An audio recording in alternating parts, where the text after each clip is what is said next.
Hai semua, Assalamualaikum warahmatullahi wabarakatuh. Sebelum itu izinkan saya untuk memperkenalkan nama saya iaitu Nur Khairulisa Balkis binti Badrul Hisham. Jadi pada hari ini saya akan memulakan perbincangan kami yang bertajuk Kenali Ketidakupayaan Penglihatan melalui penilaian kesihatan mata dan saringan penglihatan. Sebelum itu, izinkan saya untuk memperkenalkan dua orang lagi ahli kumpulan saya iaitu Siti Nomaisarah binti Sheikh Muhammad Faizul dan Nurul Hikmah binti Abdul Fattah. Kawan-kawan, sebagai pengenalannya, mata bukan sekadar jendela dunia tetapi juga kunci kepada pembelajaran dan perkembangan seseorang murid. Melalui mata, seseorang kanak-kanak mengenal huruf pertama yang dibaca, menulis perkataan pertama yang dipelajari dan melihat senyuman pertama daripada gurunya di sekolah. Namun, bayangkan jika penglihatan itu kabur, warna kelihatan samar atau cahaya terasa menyakitkan. Sudah tentu proses pembelajaran menjadi lebih sukar dan mencabar bagi mereka. Di sinilah pentingnya pemeriksaan dan penilaian kesihatan mata. Dengan penilaian awal, kita sebenarnya membuka peluang kepada murid yang mempunyai masalah penglihatan untuk melihat dunia dengan lebih jelas. Mereka bukan sahaja dapat melihat dengan mata yang sihat, tetapi juga belajar dengan hati yang gembira dan semangat yang tinggi. Seterusnya, mari kita fahami terlebih dahulu apa yang dimaksudkan dengan keupayaan penglihatan. Ketidakupayaan penglihatan bermaksud seseorang individu mengalami gangguan pada deria penglihatan sehingga menjejaskan keupayaan untuk melihat dengan lebih jelas walaupun selepas menggunakan kacamata atau kantar lekap. Masalah ini boleh berlaku dalam pelbagai bentuk. Ada yang mengalami rabun jauh, iaitu sukar untuk melihat objek yang berada jauh. Ada juga yang mengalami rabun dekat, iaitu mereka sukar untuk melihat objek yang terlalu dekat dengan mereka. Selain itu, ada juga individu yang mengalami masalah buta warna dan tidak dapat membezakan warna tertentu seperti merah dan hijau. Dalam keadaan yang lebih serius pula, seseorang individu boleh mengalami penglihatan terhad atau hilang sepenuhnya penglihatan pada kedua-dua belah mata yang dikenali sebagai buta. Ketidakupayaan penglihatan bukan hanya berpunca daripada faktor genetik tetapi juga boleh disebabkan oleh penyakit mata seperti katarak, glaukoma, jangkitan kuman, kecederaan mata atau pendedahan berlebihan terhadap skrin tanpa perlindungan. Oleh itu, memahami konsep ketidakupayaan penglihatan amat penting supaya guru, ibu bapa dan masyarakat dapat memberi sokongan yang sesuai agar murid tidak ketinggalan lagi dalam pembelajaran mereka. Dan seterusnya, kawan-kawan, saya akan menayangkan video yang menegaskan mengapa pemeriksaan perlu dilakukan seawal umur 4 tahun. Seterusnya, kawan-kawan, penilaian kesihatan mata sangat penting bagi murid berkeperluan khas ketidakupayaan penglihatan kerana ia memberi kesan langsung kepada perkembangan pembelajaran dan sosial mereka. Murid yang mempunyai masalah penglihatan seperti sukar membaca, menulis atau menumpukan perhatian di dalam kelas boleh mengakibatkan prestasi akademik mereka terjejas. Melalui pemeriksaan awal, guru dan ibu bapa dapat mengambil langkah sewajarnya seperti menggunakan bahan pembelajaran berkontras tinggi, pencahayaan yang mencukupi atau penggunaan teknologi bantu seperti pembaca skrin. Dan video yang saya sertakan seterusnya menunjukkan akibat kelewatan melakukan pemeriksaan mata. Okey, dah terang. Oh, kabur. Baru terang. Kabur. Terang.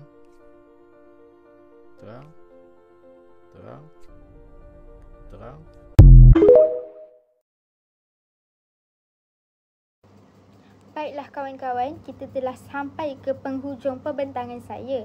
Dan yang terakhir, saya akan sudahi pembintangan saya dengan video yang menunjukkan bahawa pemeriksaan mata dilakukan di sekolah.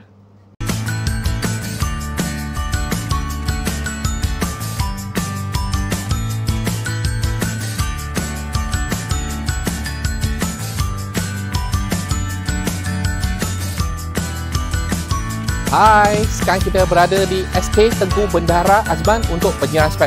Let's go. Okey adik, cuba pakai ya. Cuba pakai juga. Sama. Nizam Daniel. Cak.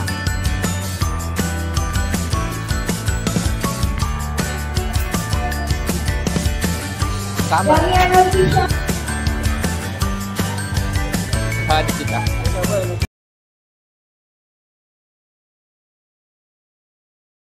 Seterusnya, saya akan membentangkan dua jenis alat utama yang digunakan untuk penilaian kesihatan mata. Yang pertama ialah carta Snellen. Carta Snellen ni ialah satu alat piawai antarabangsa yang digunakan untuk menilai ketajaman penglihatan, iaitu visual acuity seseorang individu. Jadi alat ni dia direka oleh Dr. Herman Snellen, seorang pakar oftalmologi dari Belanda pada tahun 1862. Dengan menggunakan carta ini, pemeriksa dapat menentukan sama ada seseorang mempunyai penglihatan normal, rabun jauh iaitu myopia, ataupun rabun dekat iaitu hypermetropia, ataupun astigmatism. Jadi carta Snellen ni biasanya terdiri daripada huruf besar ataupun simbol E terbalik yang disusun dalam barisan daripada besar di atas hingga kecil di bawah. Jadi setiap baris tu dia mewakili tahap penglihatan tertentu, iaitu seperti 6/6 ataupun 6/9, 6/12 dan juga 6/8. Seterusnya, prosedur penggunaan carta Snellen. Jadi bagi prosedurnya, murid akan berdiri tegak pada jarak 6 meter dari carta Snellen. Salah satu mata perlu ditutup menggunakan eye occluder tanpa menekan bola mata. Kemudian, pemeriksa akan meminta murid tersebut membaca huruf dari atas ke bawah satu demi satu. Jadi, jika murid masih boleh membaca huruf pada baris ke-6, maka penglihatannya dianggap normal iaitu 6/6. Namun, jika murid hanya mampu membaca sehingga baris ke-9, ia menunjukkan penglihatan 6/9 iaitu menurun daripada normal. Jadi ujian ni dia akan diulang bagi mata sebelah lagi dan juga keputusan tu akan direkod dalam borang saringan kesihatan murid. Jadi melalui ujian ni, guru dan juga pegawai kesihatan dapat mengenal pasti murid yang mempunyai masalah masalah penglihatan untuk tindakan susulan seperti rujukan ke pakar mata. Seterusnya ialah fungsi carta Snellen. Jadi yang pertama ialah untuk menilai tahap kejelasan penglihatan jauh. Ia digunakan untuk menentukan sama ada seseorang mempunyai penglihatan normal ataupun penglihatan kabur. Yang kedua, ia juga berfungsi untuk mengesan masalah rabun ataupun refractive errors.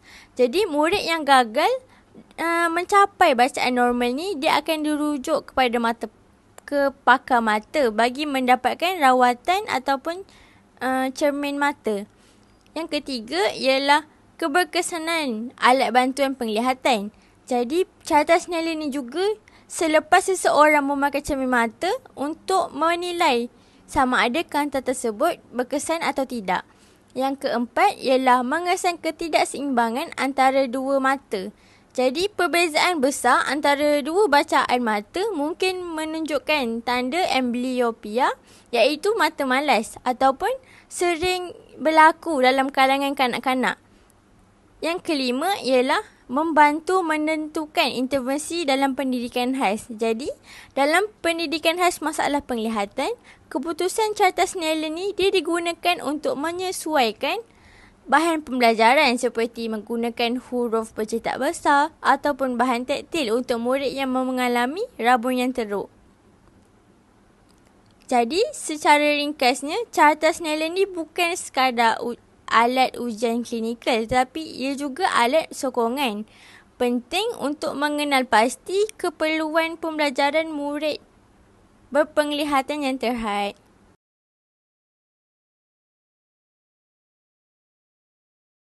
Seterusnya, saya akan membentangkan pula tentang alat yang kedua iaitu oftalmoskop. Oftalmoskop ni ialah satu alat genggam yang digunakan untuk melihat struktur dalaman mata, terutamanya retina, saraf optik dan juga salur darah dalam retina. Jadi alat ni dia dicipta oleh Hermann von Helmholtz pada tahun 1851 dan ia juga digunakan dalam bilik yang malap ataupun gelap supaya cahaya dari alat tu dia boleh menembusi pupil dengan jelas. Jadi oftalmoskop ni mempunyai sumber cahaya yang kecil dan sistem kanta pembesar yang membolehkan pemeriksa tu melihat imej retina dengan lebih jelas. Prosedur penggunaan juga memerlukan teknik yang betul. Jadi untuk prosedur pemeriksaan menggunakan oftalmoskop ni ialah murid akan berada di bilik separa yang gelap supaya anak mata atau pupil tu dia akan membesar. Jadi ia akan memudahkan pemeriksa tu melihat struktur dalam mata. Jadi pemeriksa tu dia akan menyalakan cahaya pada oftalmoskop dan juga melihat melalui kanta pembesar ke dalam mata murid. Jadi pemeriksa juga kemudian memerhatikan retina, saraf optik dan juga salur darah. Jadi antara perkara yang dicari ialah tanda-tanda seperti pembengkakan saraf optik iaitu papilledema, pendarahan ataupun bintik pada retina dan salur darah yang tidak normal. Hasil pemeriksaan tu dia akan direkod dan juga dibandingkan dengan keadaan yang normal.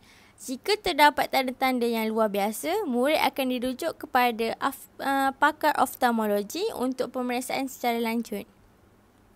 Seterusnya, fungsi oftalmoskop iaitu yang pertama, ia akan menilai keadaan retina. Pemeriksa dia boleh mengesan tanda-tanda penyakit seperti retinopati diabetik ataupun retina terlepas iaitu detachment retina. Yang kedua, ia juga dapat memeriksa saraf optik untuk mengesan sama ada terdapat pembengkakan ataupun kerosakan dalam saraf optik yang mungkin disebabkan tekanan yang tinggi di dalam otak. Yang ketiga, ia juga dapat menilai salur darah retina. Dengan cara ni, dia dapat membantu mengesan kesan penyakit seperti hipertensi ataupun diabetes melalui perubahan pada salur darah. Yang keempat ialah mengesan penyakit mata dalaman seperti glaukoma, edema makula dan juga penyakit retina yang tidak dapat dikesan secara luaran. Yang kelima, menilai kesihatan sistemik keseluruhan. Jadi oftalmoskop ni bukan sahaja untuk mata tetapi ia juga membantu mengesan tanda awal penyakit sistemik melalui perubahan pada retina. Yang terakhir, pemantauan berkala pesakit kronik. Jadi terutama sekali pada murid yang mempunyai masalah mata sejak lahir seperti katarak kongenital ataupun retinopati pramatang.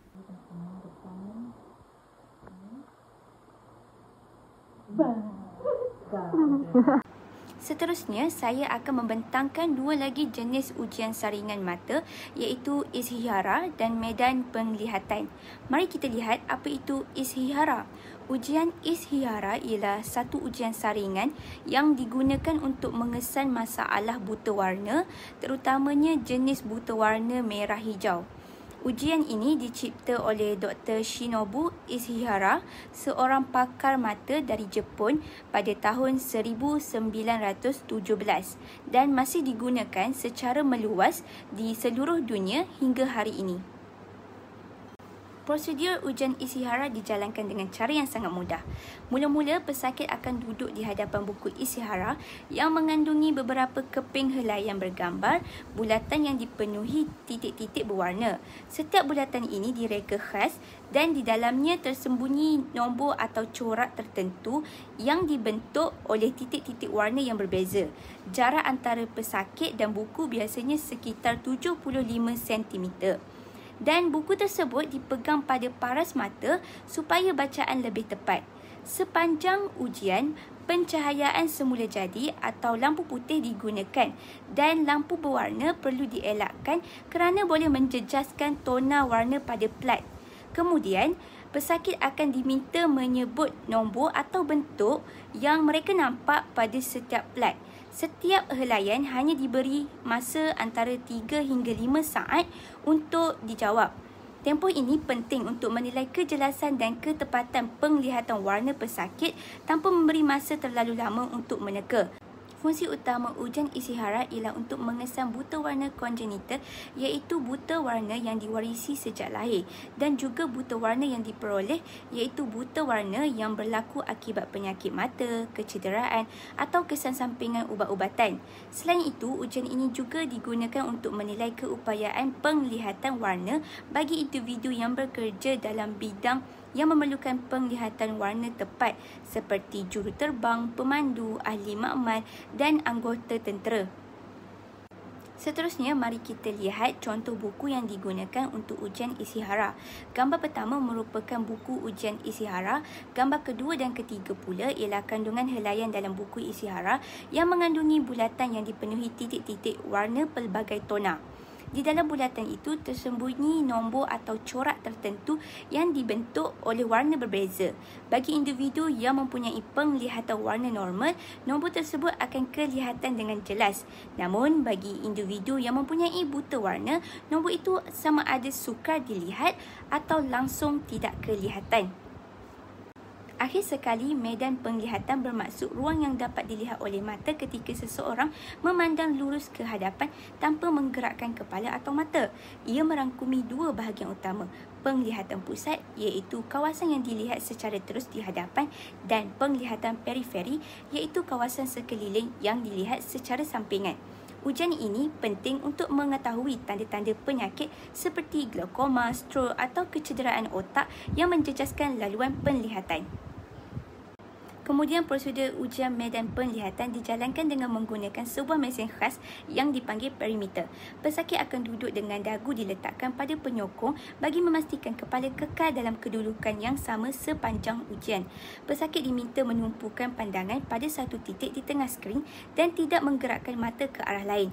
Sepanjang ujian, cahaya kecil akan muncul di pelbagai arah sama ada di kiri, kanan, atas atau bawah. Setiap kali pesakit nampak cahaya tersebut, mereka perlu menekan butang sebagai tanda pengesanan. Ujian ini dilakukan satu mata pada satu masa, dengan mata sebelah lagi ditutup menggunakan penutup khas. Hasil daripada ujian ini membantu pakar mata menilai fungsi retina dan saraf optik serta memantau perkembangan penyakit mata dan keberkesanan rawatan.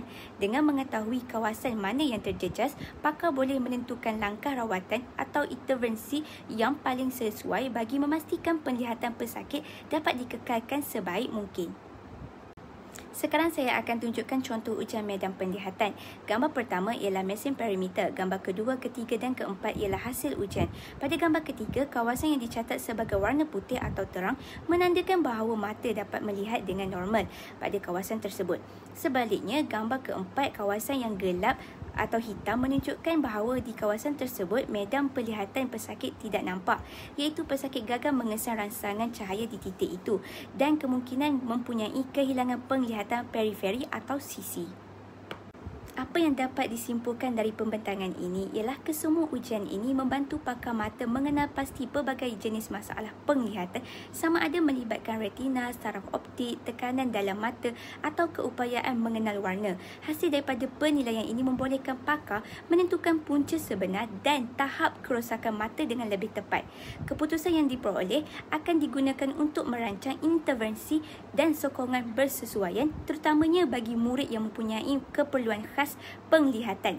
Melalui proses ini, setiap murid dapat menerima pendidikan dan rawatan yang disesuaikan dengan tahap keupayaan visual mereka sekaligus membantu mereka belajar dengan lebih selesa dan berkesan dalam persekitaran yang menyokong keperluan penglihatan masing-masing.